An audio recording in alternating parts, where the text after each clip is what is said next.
Hey folks, it's Tara, logging the green dot. I have a story for you today.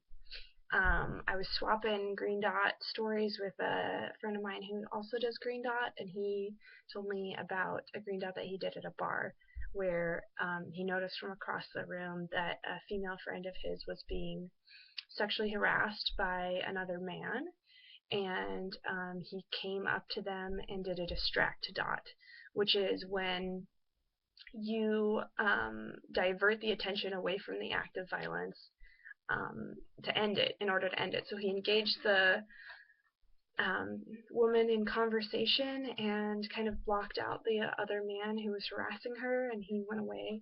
And then after he went away, he told her, part of the reason why I came over here was I'm doing this thing called Green Dot. And Green Dot is where the whole point of it is to create a community that doesn't tolerate violence, and sexual harassment is a form of violence.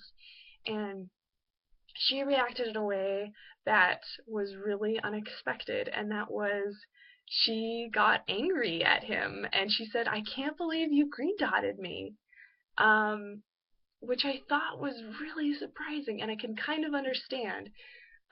She's probably strong and independent and does not want people thinking that she can't handle herself, or um, she doesn't want anybody to come to the rescue, sort of thing, which I totally get that. But I also think that it's super powerful when a man comes up to another man and says, what you're doing is unacceptable, whether it's directly or simply by distracting from it and causing it to stop. Because it sounded like one of those situations where there's kind of this unspoken dynamic, and what people are really saying is not speaking as much as what they're really doing, sort of thing.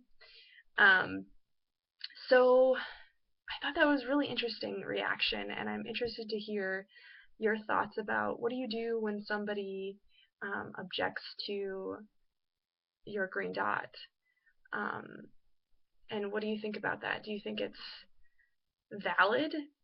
Um, would it deter you from doing a green dot, from and stopping an act of violence? And how do you get around that barrier? How do you do green dots without making somebody feel like a victim? So post your comments on Facebook or post them on the YouTubes, and let's get a dialogue going. And happy Friday! Yay!